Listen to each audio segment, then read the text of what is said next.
Ladies, it's your turn because someone famously said, after black power comes women's liberation. Okay? And that is that important moment where people just really have to realize equality for all is not something we should be fighting so hard for, and yet here we still are. So I still want to touch on, you saw the last video. Again, these things, they're going to meld into each other a little bit. It is what it is, and I want to talk about Lois Lane. Okay, Lois Lane, as we get into into feminism and talking about feminism, it's great, but we're going to start with just dealing with race a little bit. And Lois Lane does something interesting. It's a famous story called "I Am Curious" and then parentheses black. Okay, Lois Lane asks Superman to make a super machine that she goes into to experience the life of a black woman for 24 hours. Right?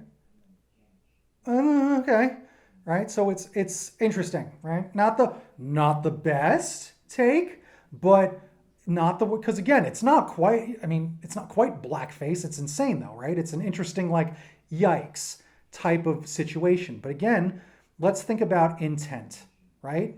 That's kind of what it is.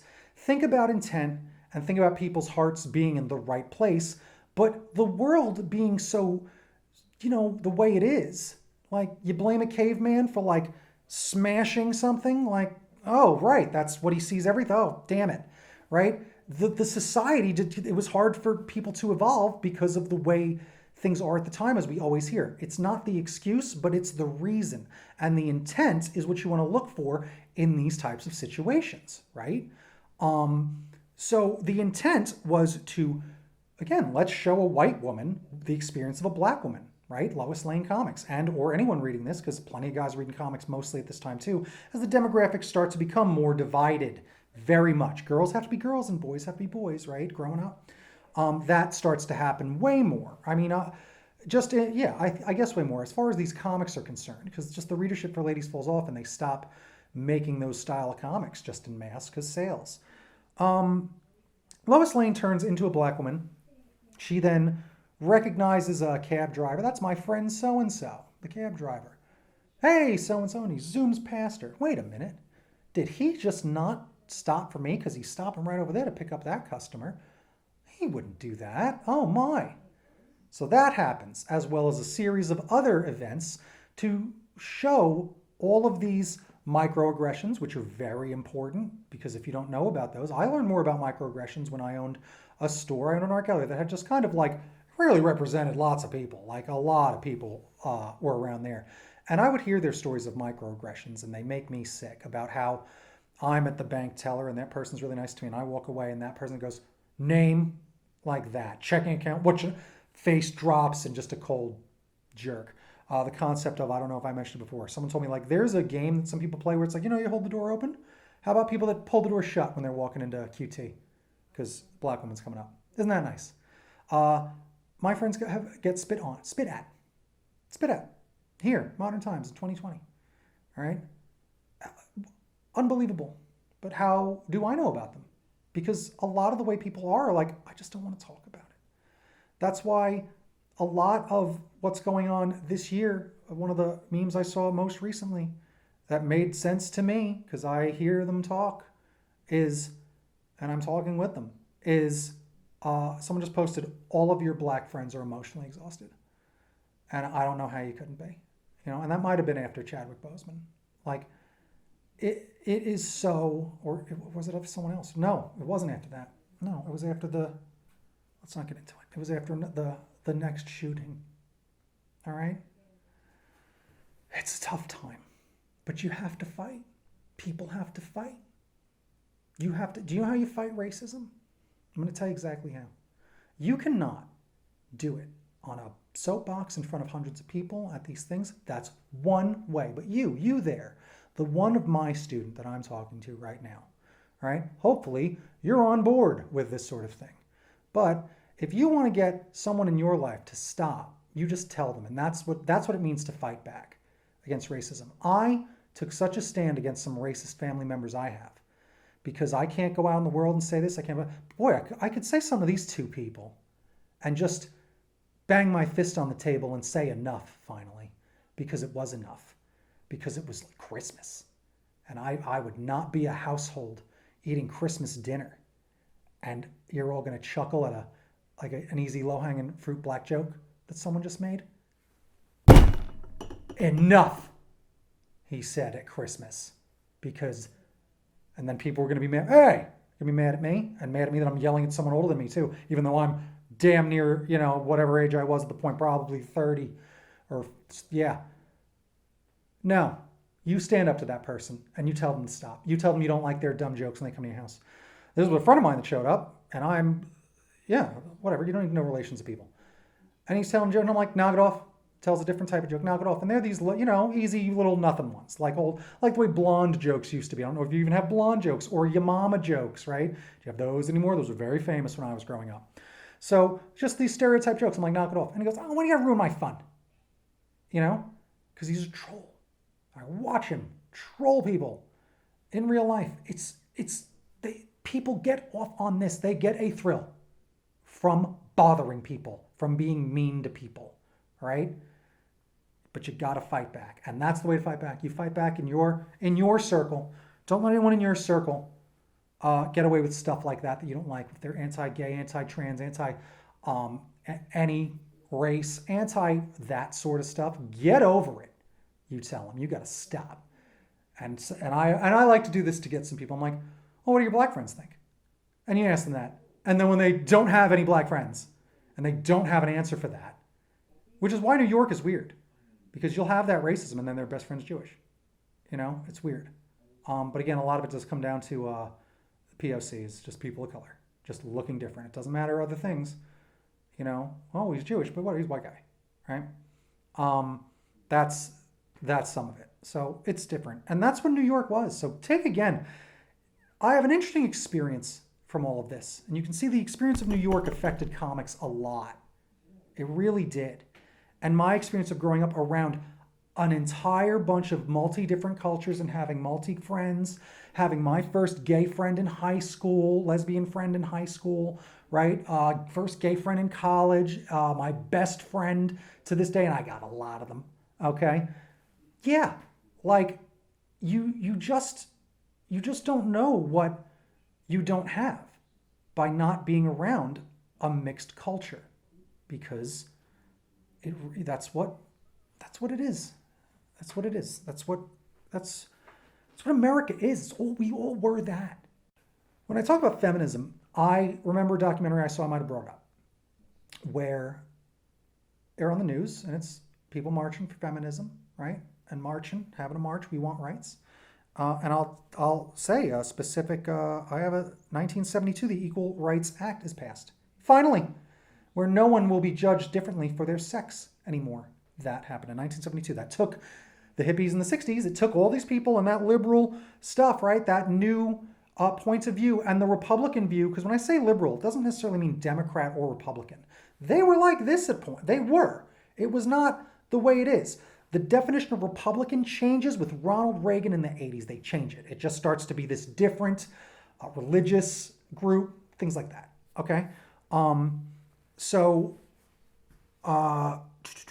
And I hate to say religious like that, but I only talk about religious extremism and zealots. Okay? Not, oh, I'm a casual, whatever Catholic I am, or I'm Protestant, whatever I am. I guess I'm religious, that sort of, whatever it is, right? That is a good moral code to live by. I live by a moral code I came to at a point, and it was just stop lying. I stopped lying when I was 26 years old because of something. And my life changed completely. It took a while because, man, you feel like lying, okay? And you just don't. And then you take ownership of things. And I always say this, it's just this math equation. Who do you have? If you lie, you become accustomed to lying. If you lie a lot, you get good at lying, and then you just rely on lying. I'll be late, I'll just tell them this. I'll just be about it. It's just part of the natural order, right? And then I say to you, who do you hang out with the most? Well, you're going to obviously the people that you hang around, you're going to lie to them, right? Who do you hang with the most? All right? I do try hard. I did try. The reason I didn't this was because, I don't care anyway. Right? No. Lies. When you can't do that to yourself anymore, you start holding yourself accountable and you turn in the type of guy that I grew up into that I'm trying to tell you guys now. This is if I can go back in time, I would tell myself this speech to you, right? Oh, and enter contests. That's a good one. When you're in college, you're good for a lot of contests that you don't, once you're out, you can't get them. So enter contests. But if I could tell them something else, it is that. You have to stop lying. It affects your depression, will go away. You just call yourself out on stuff because you can't get away with it anymore. You hold yourself accountable. It makes you an adult in a way because I think, again, it probably wasn't as abhorrent in the culture, again, because there was just things that people had moral codes and manners. These things existed, like I say. Now, would someone lie about something throughout history? Of course, history is built on tons of lies. But it's this for your own personal self because of this experience of you lie to yourself the most, right? If you can break the habit of lying, and again, some people just don't. I'm like, oh yeah, I don't really lie that much because they just naturally don't, all right? But that's the one. Of all the commandments, okay, don't lie, That's the one. Probably don't murder your parents or something. I think that's too good in there too. But that's just what a lot of this is just all about. And when it comes to feminism, I watch a documentary and there's a bunch of people that don't have it, like they're treated unequally, and it's not 1972 yet, and even then you still got to fight, right? And then the newsman goes, "Wow, here we are. Well, let's go talk to these other women over here. What do you think? You're a woman. Why are you anti this or pro this guy?" I like my life the way it is. That's what you hear. That is someone they don't want change because they're fine. Notice it's the women in the tank tops and the t-shirts in the street yelling and fighting for something, and it's the women in the pillbox hats and have the nice outfits and look like they're from a boutique because they bought it in a boutique because they've got it pretty good. They don't want that to change.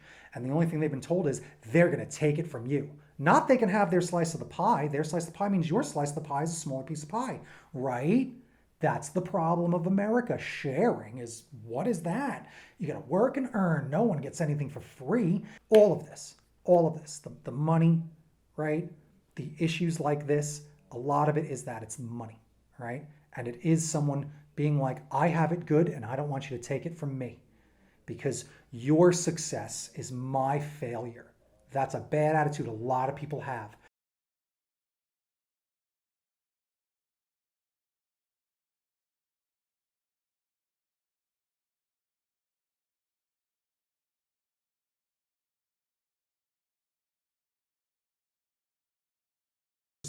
And this pure goodness. So obviously, if I'm talking about that, let me talk about Lois Lane for a second ago, and what she did, and all those comics, as we are now. Remember what I was talking about the last video? The domestic era, these comedy comics where Lois Lane's in the kitchen and stuff like that.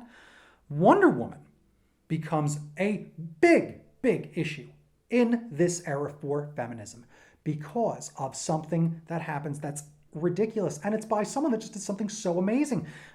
Denny O'Neil, the guy who just wrote the amazing Green Arrow, Green Lantern adventures that taught us all a lesson.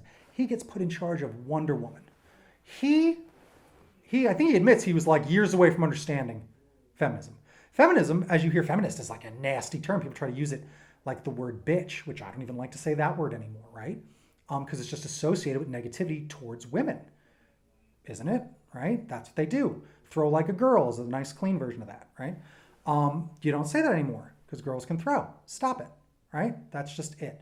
You have to be, oh, they're the weaker sex. They're the this and that. That's not what it is. We all have different roles to play, don't we? So that man who wrote this amazing story, he takes over Wonder Woman. He tries to bring Wonder Woman into the modern age and talk a little bit about not understanding feminism. He takes away her powers. He takes away her weapons. And he because it's the Cold War probably raging, he makes her a spy. So now Wonder Woman becomes a spy. She doesn't have superpowers. She's stripped down to all this different stuff, right? And much in the way that the salacious Wonder Woman of the past was like good, but also negative, right? Like his heart was, in a way, in the right place of bringing her up to the times. She cares about fashion, probably cares about shopping. This is a where's my note? No women work in comics. Well, okay. Also, whatever he was writing about black folks and how black folks are written during this time in the era of, think of films, blaxploitation. That's why you have some of these characters, Luke Cage and this and that. It's like Blackula, right? You know, Blackula. That's blaxploitation is a film genre where they are just like, it's just heavily. It's what it sounds like. You know, it's exploiting black people and using this type of, oh, he was a pimp and then it turned into this. And now he's doing that sort of thing. You don't mess with the human tornado, Dolomite, right? And he becomes like an urban hero that takes the law into his own hands, the anti-hero. So Wonder Woman is written by a man. Oh, and by the way, how many black writers and artists do you think there are at this time as well? Keep that in mind as well. So all that jive talk, sucker, this, that, and you honky this, that, all that stupid crap that you read in the past, it's written by white people. Keep that in mind, right? So all the women's stuff is written by old white men, and all the kids stuff, keep that in mind. You know, sock it to me, daddy. Like, oh, right, that's what that guy used to say when he was growing up. What do kids say now? They say radical, right, on their skateboards, right? You can always tell when someone's just so out of touch trying to use hip, young slang. All right, who's writing that? Oh, old white men, right? So that is the comics industry. So when they try to make Wonder Woman up with the times by just throwing a bunch of lady stereotypes on her and making her a spy to just do this, because they're trying to get guys to read it, and it flops. It flops and causes an outrage, and the outrage is caused in the mainstream. And it's phenomenal. Gloria Steinem, okay, is the editor of Ms. Magazine and one of the people really in charge of, is looked at as a feminist leader, is not afraid to talk about this, is not afraid to keep going on talk shows, like, the thing we want is this, and explaining it, and explaining it, and explaining it, calmly, but with, like, gritting her teeth, like, don't you realize this? Famously, she dresses down, not undresses, dresses down Hugh Hefner, how he's exploiting women. And Hugh Hefner, for when my time of growing up, was looked at as a hero, idolized, and always, well, Hugh Hefner, right? And now this generation looks at him as like a disgusting monster who does take, he's this old man who's taking advantage of young ladies and their bodies and all this stuff. There are much worse people in the pornography world that do that, because Hugh Hefner is also just very famous for, Playboy is a magazine above all else. And he did a lot for the magazine industry, some of the comics industry, the cartoonists that did stuff for Playboy magazine, okay? There are people, there's plenty of girls, they're not, plenty of girls that believe that that is my right to do, and this is my symbol of I'm free. Is I'm going to be in this magazine. I'm beautiful and I can show myself and whatever. Later magazines are when pornography turns into, Playboy would defend itself as art still. And it was, at the time, because of adorable times, again, I always use that term loosely, people's legs are closed. People are covering certain things. They tried to make it more artsy, and then it's later magazines, specifically Penthouse, where people are spreading legs wide open and really doing a lot of gross stuff. And again, it's the 70s New York, so peep shows, pornography theaters are all there. There is just this horrible bunch of crap where the dark side isn't really, swept under the rug for some people. Just that sort of filth is really prevalent in our society. Our society is surprisingly, we're different from like the Europe, like where we're afraid of sex as Americans. They're really like that, but we'll take violence. Keep giving me violence. I don't care. Give it up. But sex, don't that, this, that, very afraid of it. It's always been like, okay, for quite a while. And now, as we see where we are now, it's very, it's pretty free now. Everybody kind of wears whatever they want, almost does whatever they want, but there's still, things like you can't take your shirt off in public. Like, if you're a lady, that's just true. You're not allowed. People get mad at breastfeeding, right? And that's a whole fight. Stop. All right? People hating on people. All right? So Wonder Woman is put on the cover of Ms. Magazine. And she's put on the cover of Ms. Magazine for the specific reason, and very big, to show who she actually is and what she was, and points out to the comics industry, to DC Comics, okay, what you have done. There was a woman that was the equivalent of Superman. Wonder Woman's equal to Superman. Remember, Batman's just a dude. Wonder Woman can do everything Superman can do. Okay? Basically, not super breath, super whatever, but the real stuff. She's as strong. She could fight him and go toe to toe with Superman. She is equal to Superman. Okay? That is important, and they stripped it away. Okay? When a culture loses a hero, loses an icon, as in that version of it, was the actual illustrated comic hero was taken away, okay, and changed. Unlike Chadwick Boseman, who he represents like an avatar of this hero, and he is taken away from us in this new media version of a character. Same, okay? So that feeling, that what you saw from people, from this outpouring, that it was, again, the most tweeted thing in the history of Twitter. Wow, superheroes are pretty important, aren't they? Aren't they? Okay? So this woman, this most superwoman, like a god, some guy says, oh, you know what? In the all guy industry, in the all guy business, in the all guy company, well, we're gonna just make her, she likes fashion, now she's gonna shoot guns. She's a spy now. Right? Never mind all that. Don't worry about all that. Again, this goes right with your thing, right? Right with the project. You see what they would do with comic characters? That's insane. She goes on TV shows. She puts Wonder Woman as a symbol on the cover of Ms. Magazine, talks about this, talks about that exact message and why that's important, contacts DC Comics and expresses all of this and everything to them. Okay? And it's just, but she's a hero. Okay? She is someone that was looking at the world not like a woman on the side of the sidewalk watching people fight for her rights, that she goes, I like my life the way it is. Okay? Not thinking of like, what about your daughter's life? Do you care about her? Right? It's hard to think that far away. Hard to think that far in the future. Hard to, So, that's one of the biggest points. And the X-Men, so yeah, is there more to say on Wonder Woman? I'll sum it up with, when they finally go, like, we got to cancel this book and bring Wonder Woman back, they call up Gloria Steinem and says, okay, or write her a letter or whatever it is. And it is like, all right, she's got her lasso back. She's got her bracelets back. She's got Themyscira back. Themyscira. She's got, is that enough? Will you leave me alone? Like, take that. I then read or heard a fun little tidbit that was the next publisher of DC Comics. They then go through a collapse, cancel 40% of their books, or 40 titles, might be 40 titles, get rid of a bunch of staff, and they go through a big change, and then later on their next big editor-in-chief is a woman. All right, so there you go. People start to move up in the industry, and the industry starts to change, and we start to get more voices. All right, so women treated ridiculously. You see in like versions like Mad Men in the past, where they're treated ridiculously.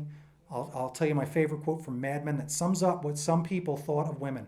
They give all these women lipsticks, and one of the women, Peggy, the main character, doesn't choose one and has an idea of her own for something. And then the guy goes into behind the double-sided mirror to go, the weirdest thing. She didn't want one of these things. She said she had an idea of her own. Right? And then they're all looking around. She goes, and the guy goes, I know. It was like watching a dog play the piano. Right? So, literally, the lesser sex, yeah. Some people are like man's best friend and then the lesser sex. Like, that's insane. All right?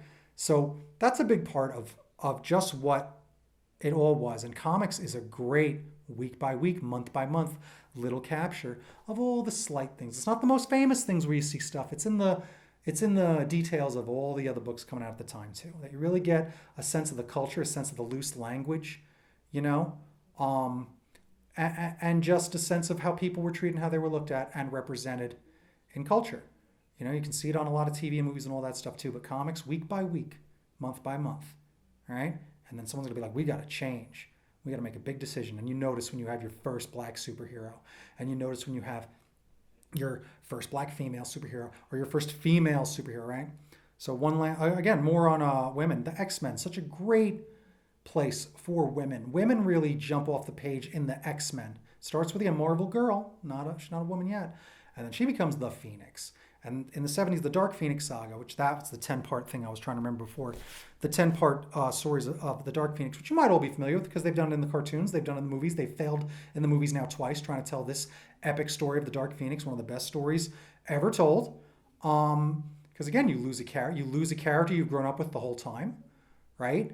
And she evolves first, so there's an evolution, there's a death, there's a rebirth, there's all this stuff because it's a phoenix. Oh, I even just realized. I talk about all this stuff. I mean, I always do this. Who knows? We don't get to meet in public, whatever. I have a phoenix tattoo, right? Because the phoenix represents my sister because she's always been a person that she's dealt with some things in her life. And when she got divorced and rebounded, and she's a phoenix, and she always fights back and takes on a new thing, goes back to school, takes on a new job, whatever it is. And this is her favorite character. And I go, gee, I wonder why. I wonder why. We all are little shades of our characters, of our favorite pop culture characters. Find out. Who cares? You see the shirt I wore for there you go. So remember the other censored shirt I wore? This was the nicer shirt I was talking about with the comic book Legal Defense Fund. This is the nice 2015 shirt where in the 90s they were murdering a girl on a t-shirt. Terrifying, right? So, I'm sure I was just rambling there for a second, then I show this and don't need to put anything back on. Just need to finish my final thoughts and just talk about the importance of all of this and why our entire history and religion is all based on stories, right? And this is the thing that we have, a story every week, and they are the most fictional things. And then we start to be more grounded and real, and then they all represent that stuff. And then again, we start to get some underground comics soon. So that's the other thing that's happening right around now, but I'm saving that for another chapter. All right, you start to have your underground comics start to address these issues, and really tackle them way before any mainstream media will, just like you see today. Oh, we're mainstream. Okay, we have our first gay sitcom. First, it was our first gay character. It's a risk. So aren't you proud of us for taking a risk by including someone? Yeah. So you can see I just hate. Okay, I hate. Oh yeah, I was talking about the Phoenix, right? So Phoenix. That's for my dad because he was always my hero, right? Think about the characters that represent you, right, and who you are and what that is, because it really tells you a lot about you, maybe you as a person, your psyche. And this is all characters. All think of the things you like and why you like them, and what experience might have driven you to like that. What about your upbringing? What about where you lived and where you grew up, right? It's all important. Every minute of your life is your minute, right? Just because it doesn't sound like it's fantastical because it's not some other country and it's not some other thing. And you're just some person here in America that likes their things and plays their this and does whatever and just feels kind of small and whatever. Every minute is your minute and you're the star of your movie. And just when I always realize this, every car that you drive past is another movie. They're the star of this movie. Okay? That is what it is. Keep that in mind because we just drive past cars, right?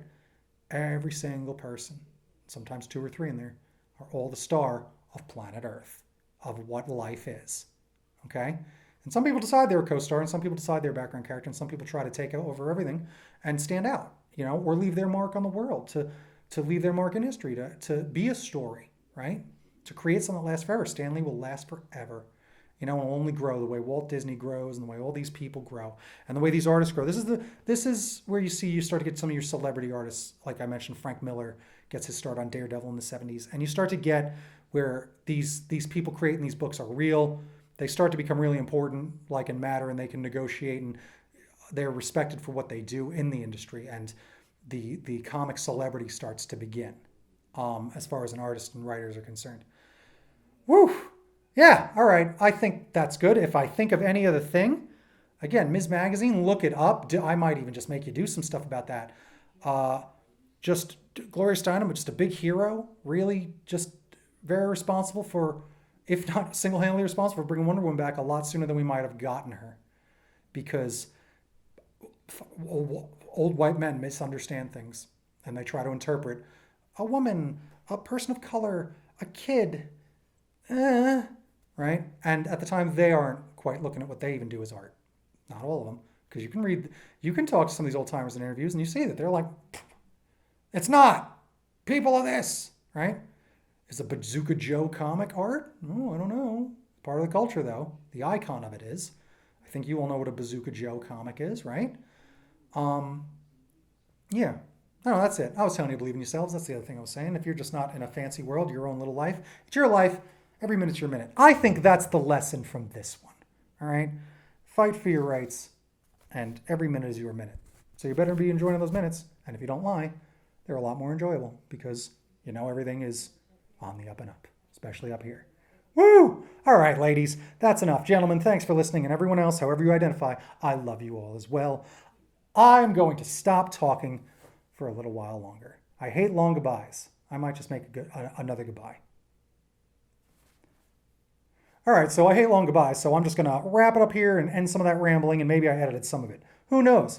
But that's the end of the Bronze Age. We're going to get, again, more into the 80s as we get into that, where we get to the crisis. As teenagers and that new attitude starts to develop past the 70s, right? And these kids that grew up in the 70s or born in the late 70s are now the kids that are marketed to, and cartoons and action figures and licensing explodes bigger than ever. Because Mego dolls might have existed, but boys don't like playing with dolls, but they certainly like playing with action figures. So we'll get into that as we get to the 80s and just move forward into what was called the modern age, which makes no sense because, again, that ended too, and now it's not modern, and I never understood why anything was called that, even modern art. Who knows? I think it's a very selfish outlook that people take when they name things. That's the end of this one. Take care and take care of each other, and every minute is your minute. Remember that, right? Stop lying.